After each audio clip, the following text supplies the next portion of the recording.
Okay.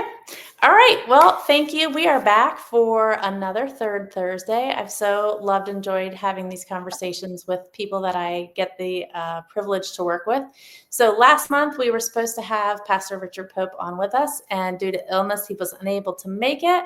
So we rescheduled for this month. So excited to have you, Richard, joining Yeah. us today. You are the pastor of Canvas Church, but we also work together. So tell us what your role is at the Baptist Convention of Maryland, Delaware. It changes pretty I know. often. Uh, I right couldn't answer the question myself, so I was going to let you answer. Yeah. I have like 3 iterations of business cards at this point. So right now I serve on the mobilization team doing church planting. And then I also just stepped into the prayer missionary role. So I think I officially have 2 titles because they couldn't find a way to make that one. Got ya. Okay. Yeah, for now. Well, we do get the privilege of working together, which is lots of fun. And so your church is in Salisbury, and It is.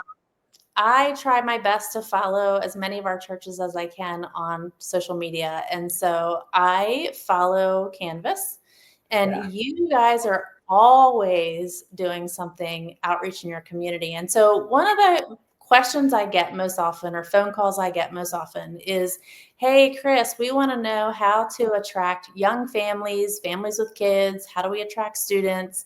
Yeah. And so the answer they want is, hey, you should switch to this curriculum, or hey, you should have this event. But it's really much more. The answer is much more lengthy than that. And Yeah. part of that piece to me is outreach and kind of Yep. doing things in the community, but also doing things in the community that, one, are not on our church property. Yeah. That's a um, huge one. you got to get off your property to do outreach. And then 2, that are sometimes we do things without expecting anything in return. We got Yeah. to do that. So Yeah. I just wanted to have a conversation with you because you all do it so well, and hear your philosophy. So first, if you could just like define outreach for Sure. us. Yeah. I think a simple definition for outreach is showing up. And I mean that like in the most simple way possible. Um, I think the pitfall to outreach is oftentimes churches do it hoping for a specific result. Um, the problem is, I think that the biblical definition of outreach, you look at the book of Acts, loving the poor, the widows, the orphan. I think outreach and evangelism are 2 different things. I also think outreach and invitation are 2 different things. I think what we've done culturally, and listen, the number one way to grow your church, according to all the stats, is personal invitation. So I'm not denying that invitation matters, but I think that we will call invitation outreach, or we'll call evangelism outreach. I think the Bible really defines those as separate things. I think evangelism is sharing the gospel. Invitation is join me, come and see what I've seen, come and hear what I'm hearing. But outreach is this like extension of God's grace through His church to the community around you. And I think that for it to actually be love and actually to be a grace to the community, you can't expect anything. And I think that's where most churches mistake outreach is. We're starting blank outreach. Well, what's your goal? And if the goal is not, let's say you're starting a laundromat outreach. Awesome. Praise God. We do that a lot at our church. What's the goal? We go to the laundromat to model the character of Jesus. Man, sometimes outreach will turn into evangelism. So sometimes we'll talk to someone and we'll have an opportunity to share the gospel.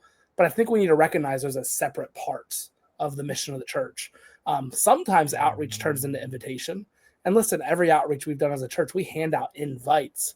But at the end of the day, I think where most churches have, I don't know if I can say this anymore, wimpy or like little wimpy outreaches, I think is when they're trying to, the end goal is to get someone to come to church because people feel that and it feels transactional. So it's like, you give me, one of the things we do that helps, we've reached a lot of families with this, is we'll sit up at a bus stop and we'll hand out cookies. And like, that's worked really well in a couple lower income neighborhoods in our community. But like, those people can kind of sense if I'm out there just to get them to come to church. You know what I mean? Like, it took me like months of doing that when we first started the church to actually have a parent talk to me. And eventually they were just like, hey, you're like not trying to sell us anything. No. I'd love for you to come to church, invitation, but I'm here because I want you to know Jesus loves you. So I think outreach is just reaching out, not asking anything in return. That doesn't mean there won't be a return, but I think the Right. moment you do it for a return, it's not a gift anymore. And I Yeah. think that people can feel that. And I think what you said is key. You said it took you months of doing it before they would even talk to you. Like, for example, if a church says, "Oh, hey, yeah, let's do some outreach," and they'll say, "All right, we're going to sponsor a little league team and slap our names on the back of their t-shirts." And I'm like, "No, that's not really doing anything. Like, you can do that, but you should also show up at every game and Yeah. provide snacks and build a relationship. Like, it's going to take you lots of times. You can't hold a trunk or treat and expect to get new church members from that." When you have, there's, I think most outreach needs to happen off of your property. There's ways to use your property for outreach. So at Canvas, we've built a rhythm. We call them micro outreaches. In other words, 2 or 3 people can do them. Typically, it's going to cost less than $30. I mean, and that's like our bread and butter. We'll do hundreds of those every year. But we do some bigger outreaches, and we'll call them an outreach. It's like we'll do an Easter egg or an Easter event at our church. What I'm finding is that the people who come to that event, they've probably connected with our people out in the city 30 times. So like you have to earn people's trust. And I think when you go out looking for a certain gain, what you're doing is you're making love or grace or kindness, whatever it is you're doing, you're making it like transactional. So it's like, hey Chris, here's a cookie for your kid. You're coming to church on Sunday. And uh, where we live in Salisbury, it's like rural technically, but downtown Salisbury is very it's very like post-Christian-y because we are a very young downtown. So if you look at Salisbury, I think it's like, 37,000 people live here, not counting colleges or homeless, which are huge populations for us. And then when you look at the actual downtown Salisbury, like this kind of inner core, maybe 8,000 people live here, but it's like 60-70% are not from here. They're from Philadelphia, Baltimore, New York, DC. Like our church is mostly not from Salisbury or the shore. What I found is that especially those kind of the people I think that those churches are trying to reach when they say young families, the educated family, couple kids, man, most of them went to a college that probably was not super pro-Christian. Most of them probably have some views that are not necessarily in line with the church. And most of them are probably a little skittish of like institutionalized religion. So the way to make them even more afraid is to say, hey, here's a cookie, come to church. What I found to be way better is, hey, here's a cookie. And I sometimes you'll like do an outreach or we'll hand out water bottles or we'll hand out lemonade at city festivals. And they'll be like, what's the catch? Like they'll kind of just sit there and stare at you. I found that those what's the catch moments where there's no catch have been the most like relationship building ones that have eventually led to many people being baptized for us. Mm-hmm. Mm-hmm. Yeah, I think that's where a lot of churches kind of feel, even like in kids ministry, take Vacation Bible School, everyone's like, that's our biggest outreach event of the year. And I'm like, well, is it really outreach or is it more discipleship and evangelism? Like our people, people who kind of grew up going to VBS, they recognize it and they come because they have memories of themselves going to VBS. But is that really an outreach event or is it really an event? Because a lot of times you're getting kids that go to different churches and they go to several VBSs in the summer. So that might not really be an outreach event. It may be more an evangelism or discipleship event. Yeah. And so, or they say, we don't do it anymore because we don't get new families from it. But I think it's important that to distinct it from a transactional into a relational piece, and that it's a marathon to get the community to trust you as a church. Something they know in sales. So I have a sales background. I used to sell copiers. So awkward, but a lot of times churches have treated marketing like outreach. VBS, at least in my context, I'm for it, but I know you and I have had conversations. We haven't had one yet. And part of the reason for that is because there's like 25 churches in our city that do. And what I found is, and I'm pro VBS, but what I found is that a lot of these churches are using these VBSs to try and reach people. The problem is no lost person, so Salisbury is 72% non-Christian. That 28% who say they are Christian, that includes Catholics, Mormons, Jehovah's Witnesses. And that's also anyone who says they go to church. Like there's also the how often do you go? Are you actually a believer? Like there's all these questions. But let's say 28%. man, those 28% of people are going to the same VBSs.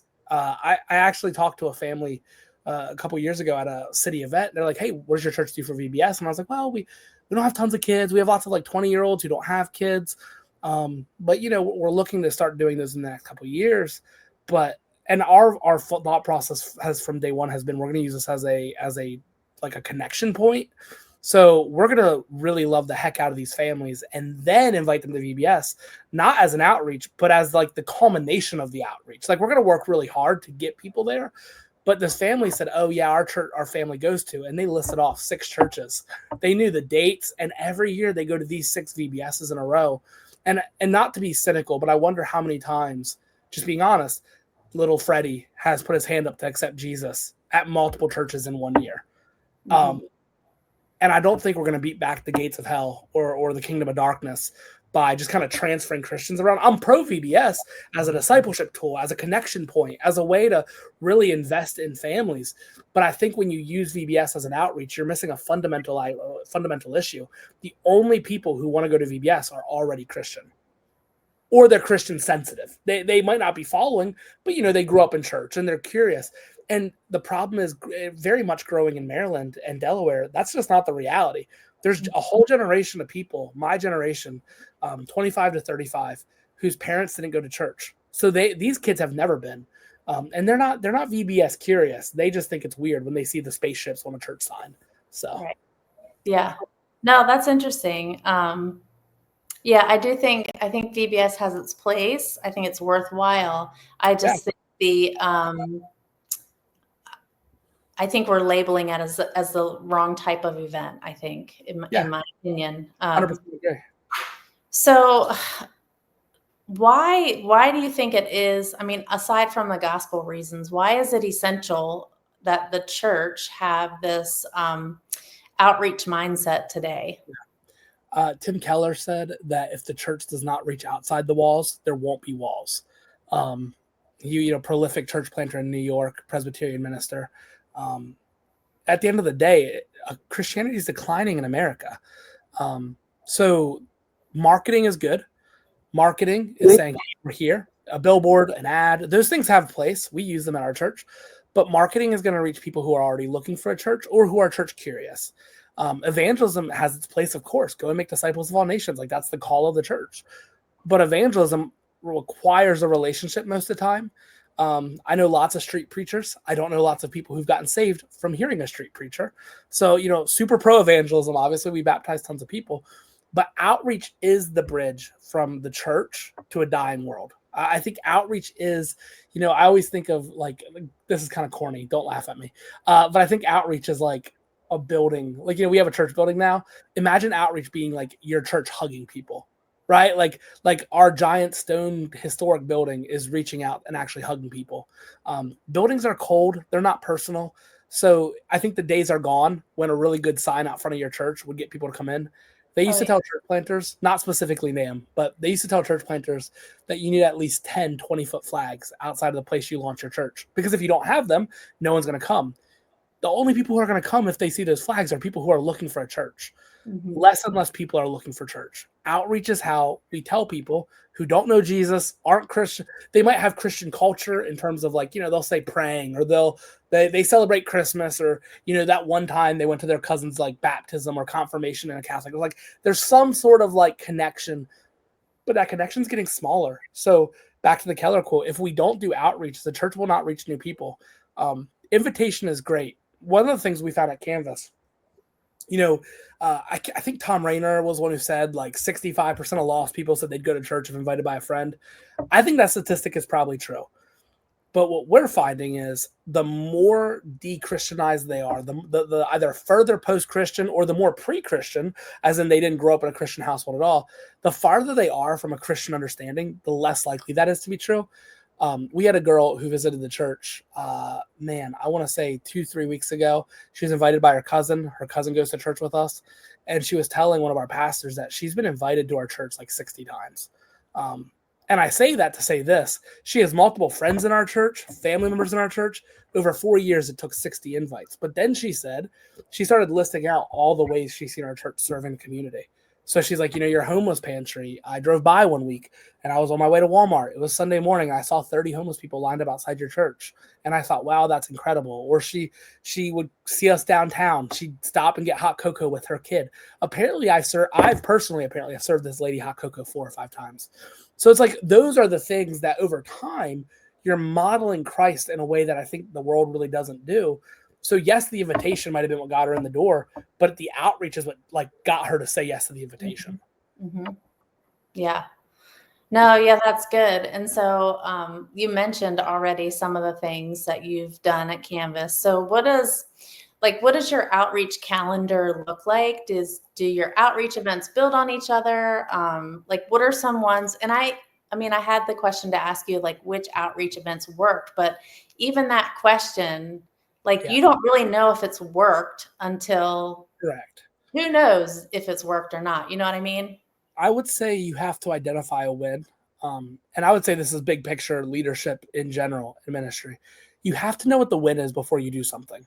Mm-hmm. And if you don't identify the win, you're going to be discouraged. You're gonna cancel things too early, do things that don't work, et cetera, et cetera. So we consider a win from outreach. So I would argue all of them work depending on what the win is.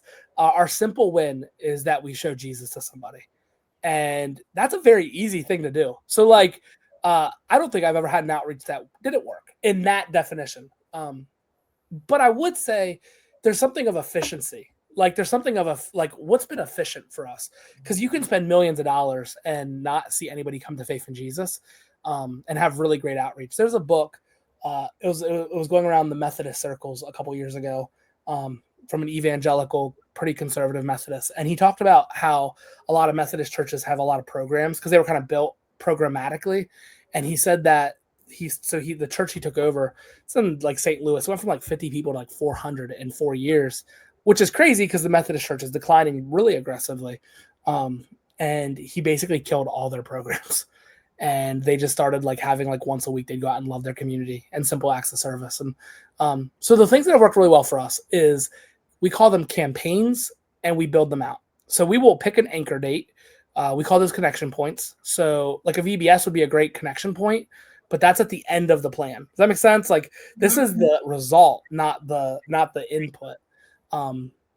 And we look at lead and lag goals, which is a term I heard from some leadership books. So a lag goal is something that, you put $1 in the vending machine, a Coke comes out. The Coke is the lag, the dollar is the lead. So we'll say, okay, we want to have 100 people, let's just say at our Easter egg hunt. We want to have 100 families.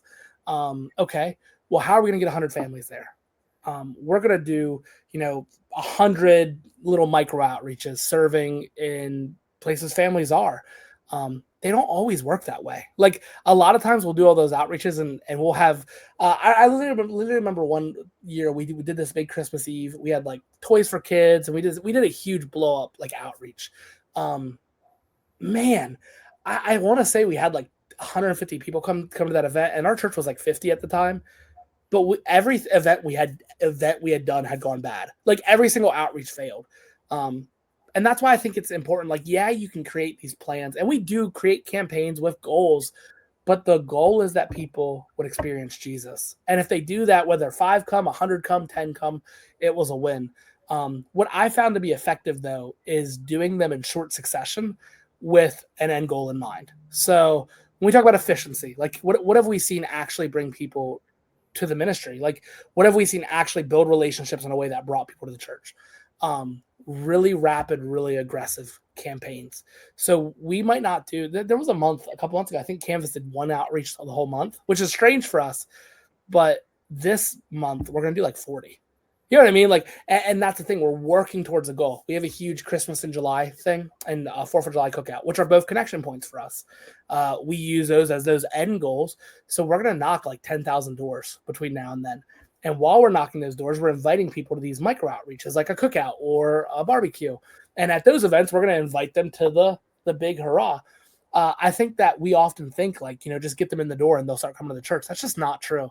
It takes multiple relational contacts for them to even be curious. So yeah, that's kind of what works. We've done all sorts of things. Laundromats, we'll go in there with baggies and $2-3, whatever the laundromat cost is, and we'll hand them out and ask to pray with people. That's always been good. Cookies at bus stops has probably been one of the most effective this is a little stalkery. Maybe I shouldn't tell people to do this.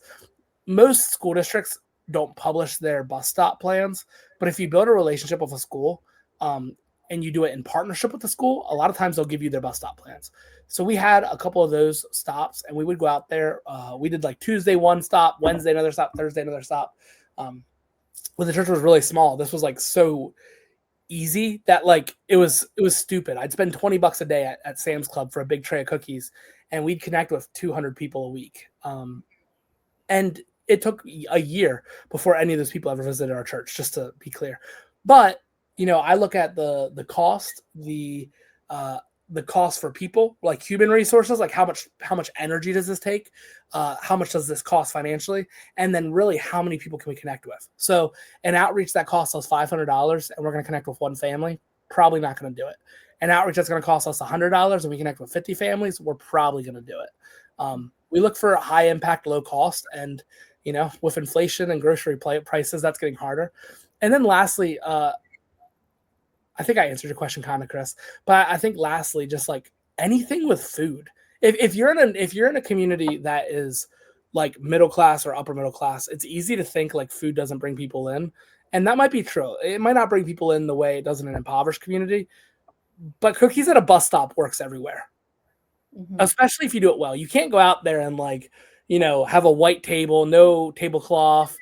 You're touching the cookies with your bare hand. Like there's ways to do it badly. But if you put a church flag up and an A-frame, and you have volunteers in T-shirts especially, and you have info in your church, the parents, for some, even in places where the church is not as trusted, the parents seem to be pretty trusting. Like, oh, this is an organization. This was planned. Yeah. So that's kind of our thing. Super quick, super short, super easy, and we just do a lot of it. Yeah. So what are some of those, like you mentioned, cookies at the bus stop? Yeah. Some of those, like when you said you were going to do 30 this month, like what are those things that you're doing this month? Yeah. We took cookies to local businesses on Monday, and just like thank them for being our neighbor, just that simple. We'll do laundry love, which is the laundromat thing. We'll go to the ER and hand out flowers to people who are sick and pray for them, which sounds so weird. Listen, it's actually, she works for BCMD too. She's our contracted graphic designer. My assistant at the church, Katie, she had that idea, and I remember her telling it to me, and I got to repent because I was like, that is the stupidest thing I've ever heard in my life. Her and a couple college students went and did it, and it was like, dude, people were like so grateful. We have our food pantry every week, which we consider an outreach. We hand out tons of like non-perishable. You don't have to cook it. Like, it's not a food pantry; it's like a homeless pantry, so it's like emergency supplies. What else are we doing this week? That's the other thing, is at this point, it's such a part of our church that I used to plan all of them. I don't anymore. So I'm actually like kind of scraping my brain. I think our restoration ministry, which is like our recovery addictions ministry, I think they are going out to some of the addictions houses and like just handing out Gatorade or something. I don't know. But that's the thing, Chris, when you lead this from the stage and set some big goals, like focus on the lead, not the lag. So don't say we want to grow by 100 people. Say we want to like 200 times this year tell our city we love them. Here's the criteria. So last year we did this huge campaign called For Salisbury. We did 231 outreach events in 1 year. And of those outreach events, the church, like the staff, only planned 40. We created a rubric. We created rules. We gave a card, said you have to give this card to whoever you serve. And our people were doing crazy things like delivering cookies to nurses stations and wrapping presents. And all that happened because we just equipped our people and said, hey, this is who we are as a church. Mm-hmm. And if you're a member of this church, that means this is who you are. So you got to do this too. So we do tons of little things, and it's always changing because people, like, the world is always changing. One tip I'd say is keep your eye on Facebook or Instagram or whatever your idol of choices. When you keep your eye on social media, there's always needs in your community. Yeah. This is corny, and it's like, this is weird, I guess, for a church to do. People were kind of mad at us for doing this. Not in our church, just we were like told this wasn't spiritual. But the Humane Society was like out of dog food, and we just went and bought a bunch of dog food and took it to them. And it's like, okay, like you're doing outreach to dogs. It's like, no, we're doing outreach to the 30 people who work there and the hundreds of people in our city who care about the Humane Shelter. And sure enough, we've had people like message us thanking us for feeding the dogs. it was a need. There was a need and we met it. I Mhm. think when churches just do things, they tend to kind of just waste money. But when you Yeah, find needs, when you find where the hurt points are, it's a need. lot easier to address them. And now, so okay, I'll give you this last one. We do hot cocoa in the winter months. We do lemonade in the summer months. Every single time our city has an event called Third Friday. Um, we were so good at handing out hot cocoa. I'm proud of this, that our city has made us the official hot cocoa people. So at their big, like 1,000-person Christmas tree lighting, or well, they do Christmas tree and they do the menorah. It's like a multi-religious holiday thing, but mostly Christmas. They invite us and they pay for all the supplies. So literally, we stand at a tent in the city office, handing out probably 1,500 cups of hot cocoa, paid for by the city, and we get to invite people to our church. Yeah. And like that happened though because for a year we loved 200 people well every month. So it's like it doesn't have to be huge. You could just do something really simple. I think a lot of churches burn themselves out because they do too much and it's too complicated. We literally just get lemonade from Walmart and we get little cups from Walmart. And then we get those igloo drink coolers that everybody has somewhere in their garage. And we just make a lot of lemonade. And like that was enough. So simple, stupid is good. Yeah, no, those are good points. Yeah, those are good points. I always tell people too when I talk to churches, I'm like, listen in on your town's council meeting and you'll hear lots of needs in the community. Like Yeah. just pull up their audio recording from the last town council and you'll hear all kinds of problems Yeah. and find out ways you can plug in how your church can, kind of help them be a solution for that. But Yeah. meeting those felt needs is huge. Lots of times we can't meet like spiritual needs until we meet felt needs first. It's kind of that I don't care how much you know until I know how much you care Yeah. kind of attitude. But it's important. So as we kind of finish up this conversation, I know this kind of wasn't really on our list, but um, how do you think, as if somebody listening is a youth leader or a kids ministry leader, like what can they do with this information? What would, your Yeah. recommendation be as they hear this information, gosh, this sounds really great. Like, what do I do first? Do I make a plan for 2026? Do I just jump right in? Yeah. Uh, Especially the youth leader. I've been there. I've never done kids ministry. I think I told you that. Uh, but I think you could do this with the kids ministry too, especially the elementary kids, like the older ones. Man, I think where outreach is a tool is not just to like get people to come. That's almost always invitation, but I think where it is effective is I think outreach is one of the fastest discipleship tools. Like actually getting imagine that 12-year-old or 13-year-old going to the local park and handing out Gatorade and offering to pray with people. And it's like I think a lot of times we underestimate what youth, especially what youth can do. Um, Mhm. Man, I would say start tomorrow. Like, cancel youth group 1 week. It's okay. I promise it'll be fine. And take the kids with the do all the all the stuff that Chris would say, like the consent forms, whatever. I don't do that stuff. But like take the youth to a local homeless shelter and serve it. Like I would say start now. I think if you make outreach a big event, then you got to do it in 2026. But I don't think when we read Jesus's ministry, I was just talking to one of my pastoral interns about this at the church. You know when Jesus fed the 5,000, he multiplied the breads and the loaves. What we often do is we say, man, we need this new thing. We have to do something big. And we're like, back to the whiteboard, draw something huge. I think we're actually missing like God's power because when we read that story, God didn't multiply, like he didn't give them lamb. He multiplied what they already have. So I think what Jesus wants to do is he wants to multiply what you're already doing. So if you have a youth group, it doesn't have to be a completely new program.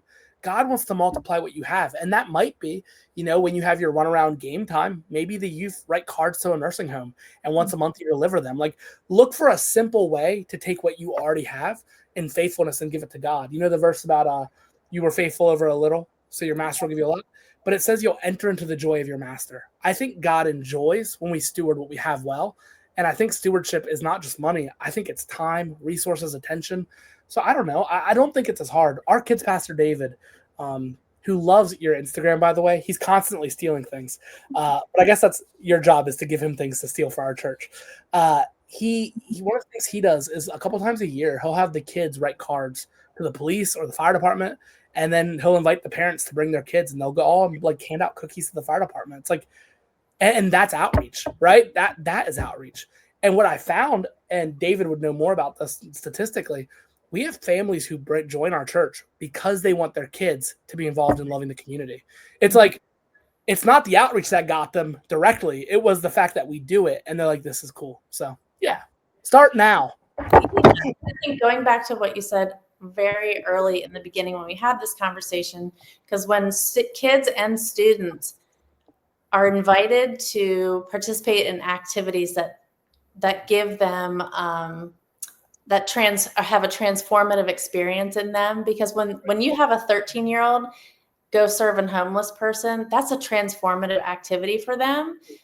It's going to make them feel a certain way. Then that is going to cause them to invite somebody else to come so they can have that experience too. So it all goes back to the best way to grow your church is word of mouth. So how do you get the mouths in your church to start talking about your church? It's through these things that give them these transformative experiences, these outreach things, these things that they're doing. When they feel like, oh my gosh, like I have this amazing change that's happening inside me, I want somebody else to feel the same thing, then they're going to tell somebody else. Okay, one more thing, Chris. You're the boss though, so you can tell me now. Kids and youth right now are Gen Z or like Gen Alpha. It's all the studies are saying Gen Z is the most, at least in recent history, socially active and socially aware community. And there's obviously some ramifications to that you can just turn on the news. But what we found, this is how our church has so many 20-year-olds, so many 18-year-olds, 16-year-olds, is when you let those people who are passionate about reaching their community, like that, I think that's attractive for that Gen Z, even if they're non-Christian. They're like, oh, wow, this church actually cares about the community. They're feeding the poor. They're clothing the naked. They're serving the hungry. Like that has been the greatest growth agent in our church. People, especially my generation, I'm old Gen Z, I'm like on the line of Gen Z millennial, they want to be involved and make a difference. So when the church becomes a change agent in the city, like when it gets to a point where people are like, this church is changing things, you instantly become like a magnet for all these people who probably aren't Christian, a lot of them, but are like deeply looking for purpose. And then you give them the gospel. Hey, we do this not because we're not social justice warriors. We're not activists. We love the Lord Jesus, and the Lord Jesus loves these people, and he loves you and wants to invite you into this plan. So that's why I said start tomorrow. No, yeah. And that is an easy sell. Like selling Christ as Savior is an easy sell. Once you get them in and they say, he calls us to be the light, the city on a hill. And so when we are that way, like it's like fireflies. They're just like magnets to that. Almost like the Bible works. Yeah. Yeah, really. Right. Yeah. Good. Well, I am so glad that we got to have this conversation. Always fun to talk to you and hear what you're up to over there. Always like breaking all the rules. A little bit. But it's good. Thank you for being here. And yeah, I would encourage you, if you are a social media person, to follow Canvas Church. I think, do you know what your Instagram handle is? Canvas Church DMV. Canvas Church DMV. So if you're on Instagram, follow them. Find them on Facebook and just see what they're up to and see what they're doing. It's inspiring. So, and it will, in the long run, it will grow your church. So, yeah. All right. Thanks, Richard, for being here. We will be back. This is June. We'll be back July with another conversation next month. And we will catch everybody in July. Thanks.